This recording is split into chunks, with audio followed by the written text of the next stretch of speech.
All right, Shalom.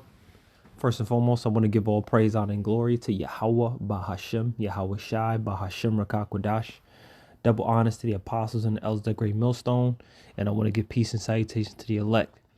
All right, and I want to jump into a quick lesson concerning this migrant crisis that's going on here, specifically in New York City. But, you know, this is going to be affecting a lot of other cities and states throughout the country real soon.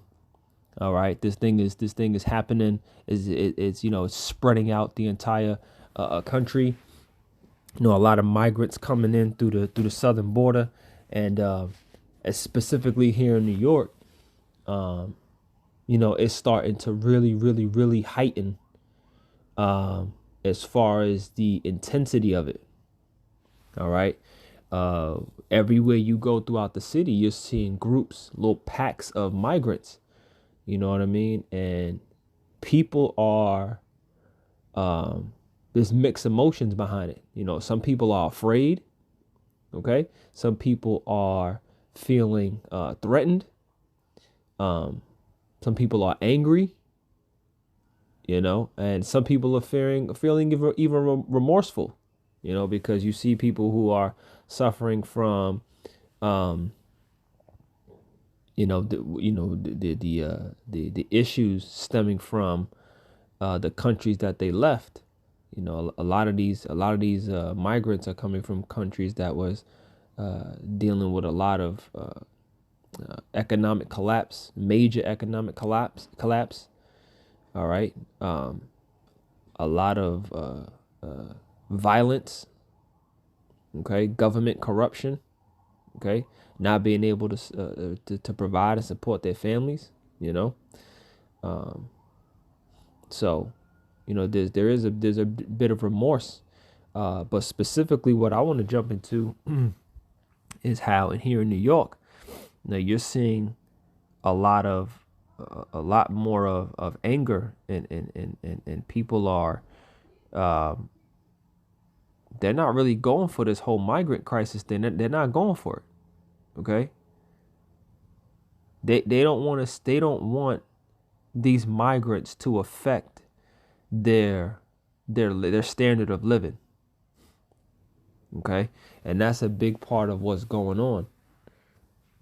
All right. So what I'm going to do is I'm going to read a little bit of this.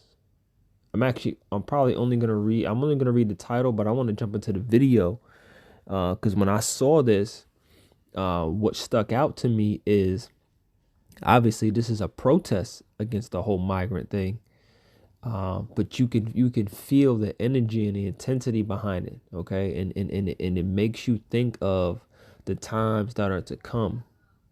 Okay. So I'm going to jump into that, explain a little bit more of what I mean behind that after I play this video. So this is an article from Fox News. It says AOC, who is Alexandria Ocasio-Cortez, and other Dems drowned out by screaming protesters at New York City Migrant Crisis News Conference. Okay, so they held a news conference in front of the Roosevelt Hotel, and this is kind of a bit of what went down. Cortez is speaking now. She's angry at the mayor of New York, says he's not showing leadership on the illegal immigrants flowing into the city. Watch. And that we are joining the city and state. Thank you. I'm happy to be here with Congresswoman Alexandria Ocasio-Cortez and members of our delegation, as well as other members from other states that are here to see for themselves what the migration dynamic is in our nation. And what we saw there with children, families, people that want to work, people that are fleeing violence, people that are fleeing environmental disasters. We see so many stories, heartbreaking stories, manifest itself here. But I think these are folks that will take New York City to a better place. Every crisis presents great opportunity. There's hope and opportunity in this building. So I wanted to thank all my colleagues for coming. As you can see, this is a contentious issue, but we are all Americans, and we all believe in the American dream. That's the common denominator here, the American dream. We believe in it, and we will fight for it. And I wanted to stop it there because as you can the protesters are so adamant about their position regarding this migrant crisis thing is that you can barely even hear what they were saying during the press conference. They was drowned out by the screaming protesters. Okay. And this is the type of protest that is going to get these Edomites out here. Okay. It's different when you see Jake. Like Jake will go out and protest for police brutality. You'll see them go out. It's a lot of emptiness. It's not really a lot going on. Jake just be out there. Jake ain't really about nothing.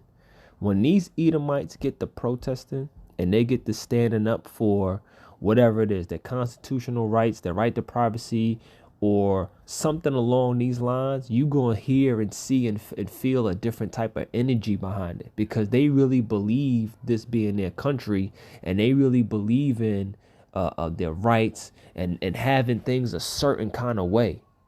All right, and not giving over those rights, not compromising for people, for non-Americans, basically. You know what I'm saying?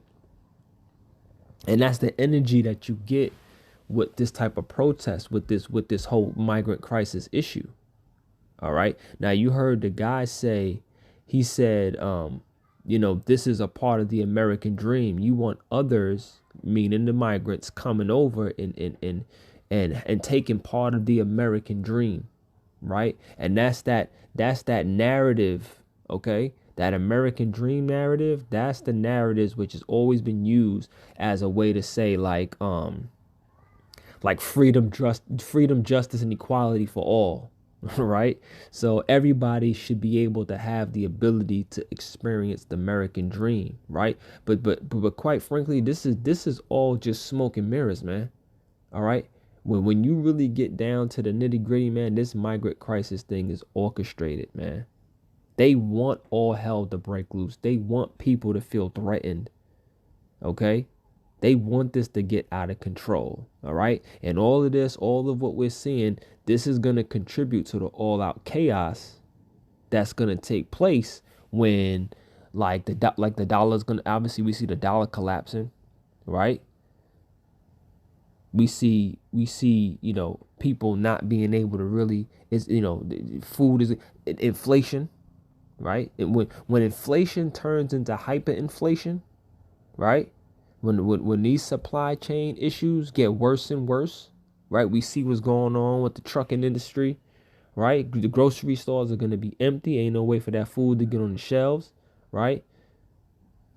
It's going to be a time where martial law will be at its height, right? And we're going to be seeing the second Esdras, the 15th and 16th chapters play out, right? This is what we're going to witness. Right. Let me just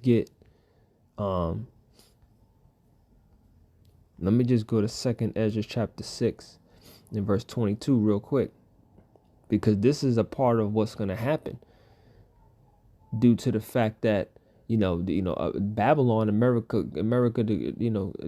Babylon the Great, it's collapsing right in front of our eyes. And this is a part of the collapse. What we're seeing here with this migrant crisis thing, this is a part of the collapse of this society. This is 2 Esdras 6 and 22. And it says, and suddenly shall the sown places appear unsown. The full storehouses shall suddenly be found empty. Right. So this is what we got to look forward to when all of these things hits its height. Right. Like I said, supply chain issues won't allow the food to get to the stores. We're going to see inflation turn into hyperinflation, the collapse of the dollar. All of these things, you're going to see gas prices go back up to where they, you know what I'm saying? Even worse than it's ever been. Right. And you're going to see a level of martial law that we've never really seen before. All right. Because as the chaos ensues, they're going to have to find a way to get it under control to a degree. All right. Because they want it to collapse, but they don't want it to completely fall apart. They still want to maintain a level of control. Salaki. All right. So where was I? Okay. Yeah. So and all of these migrants, matter of fact, I want to jump into something else here because I pulled up another article from the New York Post. All right, and I just wanted to give you a glimpse of what it's looking like out there.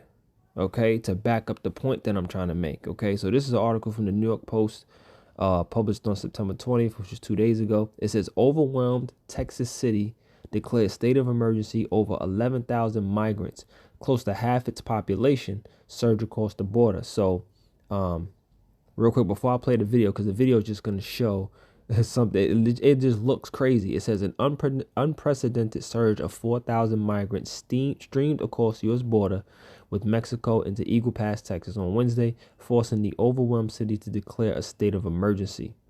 Mayor Rolando Salinas said a separate 2,500 mob crossed the border into the city illegally Monday, on top of approximately 7,200 illegal crossers apprehended in the previous week. Right, so take a look at this video, just how it looks. Wow, Biden's border crisis, unending and fiercely out of control. Take a look at the middle of your screen. And by the way, we're going to get Brian Kilmeade's take on all of this in a moment when he joins. Stunning exclusive new Fox video of a train packed, car after car, filled with cheering people from all over the globe coming our way. This despite the Vice President Kamala Harris very early on in the administration warning people not to come. Well, they didn't listen to her, but they do know the border is open. In Eagle Pass, Texas, our Fox drone captured video of one of the largest mass illegal crossings we have ever seen there. Border Patrol sources telling Fox some 2,200 people have crossed illegally just since midnight. Also in Eagle Pass, Fox cameras capturing the moment migrant families forcing young children to crawl through razor wire to get into this country. Babies. Who does that? They were crossing illegally during a thunderstorm. Texas troopers had to cut the wire to let the little ones especially in for the safety of those children. And we have this video from San Diego. You're free to go all where you want. You're free to. Okay, it's no problem if I go to Chicago. Where you want. You're free to. Go wherever you want. It's a free country. So you see, those aren't Republican governors pushing those people onto buses. So you see the level of intensity, how it's turning up, right? And these visuals give you an idea of what we can expect. All right. Again, a lot of these migrants are fleeing countries that are experiencing a heavy, major economic collapse, extortion from gangs. There's a lot of government corruption going on in these countries. All right. Now, these people are trying to get out of Dodge, man, and over here to this country. All right. Especially in Venezuela. In Venezuela, they've been catching hell for quite some time now. You know what I'm saying? And that's where they're saying that the majority of the migrants are coming from Venezuela because they catching hell down there. Right. And in the first video that I showed here, while they was talking, you heard consensus here that are very important in check this getting a out. solution to this issue. The first is that there is consensus. You can hear the level of intensity. You hear in the background they're saying stuff like close the border, close the border. They're chanting close the border. I heard one lady say a little later on the video, she said, go back to your own country. You know what I mean? Go back to your own country. You're not welcome here. Okay, so the emotions of the people in this country are going to intensify as you know, more of this crisis continues to like unfold, right? And you're going to start seeing more and more of these migrants in these major cities, man. All right, people are vexed that these migrants are getting all these federal benefits, right? And all these different resources that are setting them up. They're setting them up with housing. They're setting them up with jobs. They're setting them up with temporary protected status, which is known as TPS. And I know a little bit about that because my job kind of deals with, you know, people trying to get federal benefits and you know, TPS and all that stuff. All right. So and even the city of, I got one last thing I want to pull up. All right. I gathered this article from the New York Times. Okay. It says Mayor Adams says migrant influx will cost New York City $12 billion. All right. And you know, that they were saying how like there's a bunch of city agencies that'll have to be downsized by 5% each of them, right? To help with the cost that is being you know, that's happening with this migrant crisis thing. $12 billion? That's crazy. You know what I'm saying? That's crazy. Now you combine this with the rest of the issues that Babylon is suffering from, and suffering from now and in the near future, we're looking at all hell breaking loose, man. We're looking at all hell breaking loose. This is 2nd Ezra 15. This is what we got to expect in the very near future from all of this crisis, all of these things that are happening. And again, the migrant crisis is just a part of it. It's a part of breaking down the society. Okay. And Esau got plans. See, what you have to always keep in mind is that Esau is going to implement his new world order system. Right. And within that plan, he needs society to break down so he could build it back up within his new system. Right. And he's using all these different elements to break down society. And the migrant crisis is a part of it. All right. So this is 2nd Ezra 15 and 14. It says, woe to the world and to them that dwell therein. For the sword and their destruction draweth nigh, and one people shall stand up and fight against another, and swords in their hands. Right. So this is why you're seeing, you know, the heightened level of protesting, because these people not having it. OK, they don't want this standard of living to be disrupted. That's why you see the energy like this. Here across geography and states on increased federal resources to cities and municipalities as soon Check this as out. they're We will continue to fight for the American TPO funding, yes. Thank you. Wow, New York City representatives, along with the Congresswoman Yeah, man. Alexandria. There was a part that I really wanted to show that I'm not gonna look for it, but you know you get the point. You know what I mean? The point is that people are gonna stand up, like the scriptures say, for sword and destruction. Verse 15. 2nd Ezra 15:15. For the sword and their destruction draweth nigh, and one people shall stand up and fight against another, and swords in their hands. For there shall be sedition amongst men, and invading one another. They shall not regard their kings nor princes, and the causes of their actions shall stand in their power. Okay, and this is an example of that on a small level, right? They shall not regard their kings nor princes. They don't give a fuck what those politicians got to stay standing up on that booth, giving a press conference. They don't give a fuck at all. They're not going to regard the words of anybody saying anything. It's just going to be all out chaos, right? Verse 17, a man shall desire to go into a city and shall not be able. For because of their pride, the cities shall be troubled, the houses shall be destroyed, and men shall be afraid. A man shall have no pity upon his neighbor, but shall destroy their houses with the sword and spoil their goods because of the lack of bread and for great tribulation. And that's coming down the pipe. That's what we have to expect with crisis, with a crisis such as this. Again, that's going to contribute to the collapse of the society. All right. So this migrant crisis thing, this is all orchestrated, man. This is all a part of Esau's evil, corrupt plan. Okay, to break down the society and build it up under the New World Order system, okay, which is a digital system, okay, that's going to include you being branded, okay, and marked by a device that's going under your skin, okay, if you're not a part of the elected YAHAWASHI. All right. So with that, I'm going to leave it there. I hope you were edified. I want to give all praise, honor, and glory to Yahawah, by Hashem, YAHAWASHI, by Hashem, Rakakwadash.